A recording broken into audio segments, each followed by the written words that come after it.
नमस्कार, मैं शिशिर कृष्ण शर्मा बीते हुए दिन में आपका स्वागत करता हूं। आज बात सुधा मल्होत्रा की। हिंदी सिनेमा और सिने संगीत के स्वर्णकाल की वो जानी मानी गायिका जिन्होंने 1940 के दशक के आखिर में फिल्मों में कदम रखा था। 1950 के दशक में लगातार वो व्यस्त रहीं और फिर महज 10 सालों के अपने जगमगाते करियर के बाद उन्होंने शादी करके फिल्मों को अलविदा कह दिया था। सुधा मल्होत्रा मूल रूप से लाहौर की रहने वाली थी। उनका जन्म 30 नवंबर 1936 को दिल्ली में हुआ। उनका बचपन लाहौर में बीता। 4 भाई बहनों में सबसे बड़ी सुधा मल्होत्रा और उनसे छोटे 3 भाई थे। सुधा जी कहती हैं, हमारे घर में सभी को संगीत का शौक था। गायन में मेरी गहरी दिलचस्पी को देखकर माता पिता ने मुझे संगीत सीखने के लिए प्रेरित किया। मैं 6 बरस की थी जब एक प्रोग्राम में मुझे मास्टर गुलाम हैदर के सामने उनके ऑर्केस्ट्रा के साथ गाने का मौका मिला। मैंने फिल्म खानदान का नूरजहां का गाया मशहूर गीत तू कौन सी बदली में मेरे चांद है आजा गाया, जिसे सुनकर मास्टर गुलाम हैदर ने कहा था कि मैं बड़ी होकर बहुत नाम कमाऊंगी। लाहौर में ही मैंने देशबंधु सेठी जी से शास्त्रीय गायन सीखना शुरू किया। उसी दौरान ऑल इंडिया रेडियो पर भी गाने लगी। बंटवारा हुआ तो हम लोग दिल्ली चले आए, जहां मैंने पंडित अमरनाथ से संगीत सीखना शुरू किया। सुधा मल्होत्रा के पिता शिक्षक थे। उन्हें प्रिंसिपल की नौकरी मिली तो परिवार को साथ लेकर वो भोपाल चले आए। सुधा जी के मुताबिक उनका ननिहाल मुंबई में था, जहां बचपन से ही उनका आना जाना होता रहता था। संगीतकार अनिल बिस्वास उनके मामा के पारिवारिक मित्र थे। एक रोज अनिल बिस्वास ने सुधा मल्होत्रा को गाते सुना तो वो बेहद प्रभावित हुए।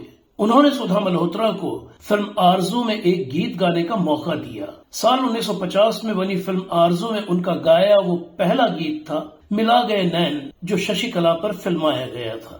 सुधा जी की उम्र उस वक्त करीब 14 साल थी। गीत रिकॉर्ड कराकर वो वापस भोपाल चली गई थी।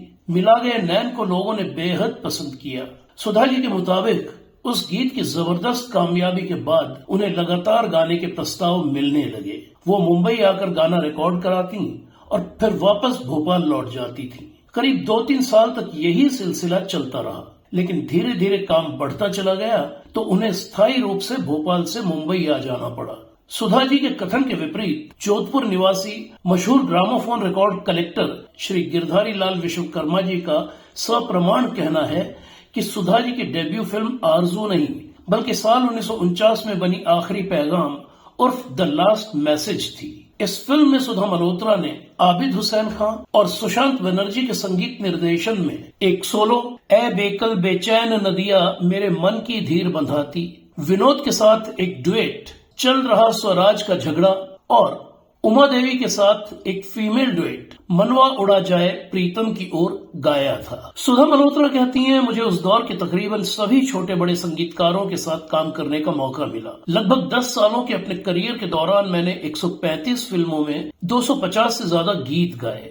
1953 की दिल नादान का मोहब्बत की धुन बेकरारों से पूछो, गौहर का आवाज दे रहा है कोई आसमान से, 1954 की मिर्जा गालिब का गंगा की रेती पे बंगला उठवाई दे, 1956 की रंगीन रातें का घूंघट हटाए के नजरें मिलाए के, 1957 की अब दिल्ली दूर नहीं का मालिक तेरे जहां में, चमक चांदनी का मेरा जला रात भर दिया, मिस्टर एक्स का सपनों का चंदा आया, 1958 की चलती का नाम गाड़ी का हम तुम्हारे हैं जरा घर से निकल कर देख लो, परवरिश का जाने कैसा जादू किया रे, 16वां साल का देखो जी मेरा हाल बदल गई चाल, स्वर्ण सुंदरी का हट हट हट जारे नटखट पिया, 1959 की धूल का फूल का कासे कहूं मन की बात, कागज के फूल का सन सन सन वो चली हवा, कल हमारा है का गम की बदली में चमकता कल हमारा है, जैसे मेरे गाए गीत बेहद पसंद किए गए थे। 1950 के दशक में सुधा मल्होत्रा पार्श्व गायन में बेहद व्यस्त रहीं। फिर मशहूर शिकागो रेडियो के मालिक मोटवानी परिवार में उनकी शादी हो गई।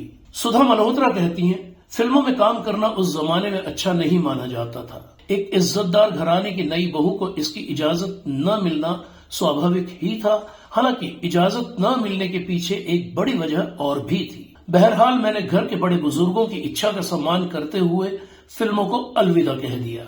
1959 में रिलीज हुई फिल्म दीदी का मुकेश के साथ गाया ड्यूएट तुम मुझे भूल भी जाओ तो ये हक है तुमको मेरा आखिरी रिकॉर्डेड गीत था। यूं तो फिल्म दीदी के संगीतकार एन दत्ता थे, लेकिन खास तौर से इस गीत की धुन मैंने ही बनाई थी। इस तरह महज 14 साल की उम्र में शुरू हुआ मेरा करियर 23 साल की उम्र में खत्म भी हो गया।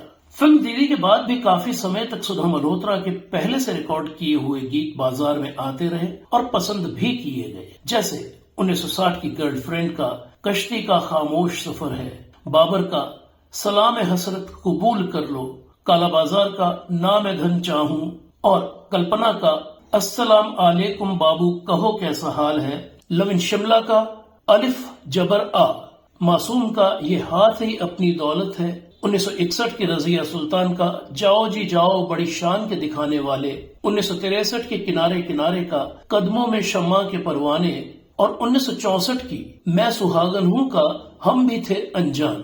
इसके अलावा 1960 की फिल्म बरसात की रात की मशहूर कव्वालियां ये इश्क इश्क है इश्क इश्क, न तो कारवां की तलाश है और जी चाहता है चूम लूं भी आज तक अपनी ताजगी को बनाए हुए हैं।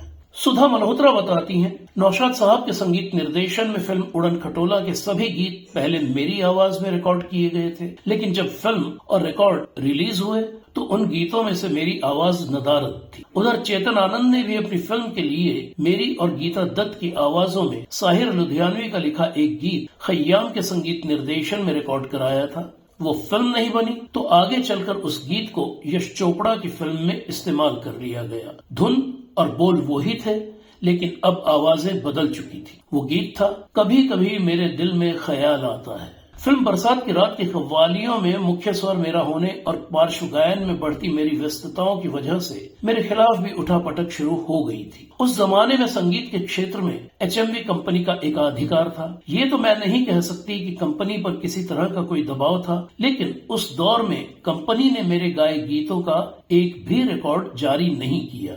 सुधा मल्होत्रा के मुताबिक उनके करियर को बनाने में अनिल बिस्वास के अलावा साहिर लुधियानवी का भी बहुत बड़ा योगदान था। एक रिकॉर्डेड इंटरव्यू में, जिसकी रिकॉर्डिंग आज भी हमारे पास मौजूद है, सुधा जी ने बताया था, साहिर लुधियानवी ने खास तौर से मेरे लिए बहुत खूबसूरत गीत लिखे थे। मेरा रिश्ता तय हुआ तो साहिर लुधियानवी के साथ मेरी कुछ तस्वीरें ब्लिट्ज में छपवा दी गईं। मुझे नहीं पता कि इस सब के पीछे कौन था और उसकी मंशा क्या थी। ब्लिट्ज ने भले ही बाद में इसके लिए माफी मांग ली थी, लेकिन शादी के बाद मुझे गाने की इजाजत न मिल पाने की वो बड़ी वजह यही थी। अगर वो तस्वीरें न छपी होती तो हो सकता है शादी के बाद भी मेरा पार्श्व गायन जारी रहता। फिल्मों से अलग होने के बाद भी सुधा मल्होत्रा संगीत से जुड़ी रहीं।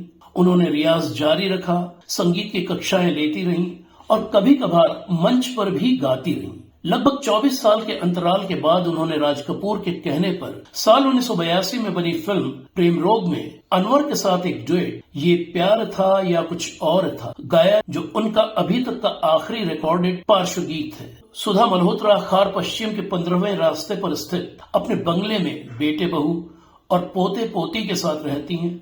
उनके पति गिरधर मोटवानी को दुनिया से गए कई साल हो चुके हैं। बेटा पारिवारिक व्यवसाय संभालता है और बहू ला ऑफिशियल और 17 नाम की फैशन पत्रिकाओं का संपादन और प्रकाशन देखती हैं। हिंदी फिल्म संगीत के क्षेत्र में गायिका सुधा मल्होत्रा के योगदान को देखते हुए भारत सरकार ने उन्हें साल 2013 में पद्मश्री पुरस्कार से सम्मानित किया था। आने वाले 30 नवंबर को सुधा जी 89 साल की होने जा रही है। तो ये थी कहानी हिंदी सिनेमा के सुनहरी दौर की जानी मानी पार्श्व गायिका सुधा मल्होत्रा की। और अब बातें बीते हुए दिन के सेक्शन मायापुरी में 1939 की फिल्म पुकार और 1940 की औरत के बाद 1941 की सिकंदर की चटपटे चुटीले अंदाज में।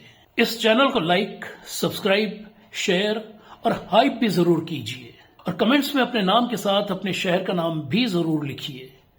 हम मिलते रहेंगे इसी तरह हिंदी सिनेमा की भूली बिसरी हस्तियों, भूले बिसरे किस्से कहानियों को लेकर।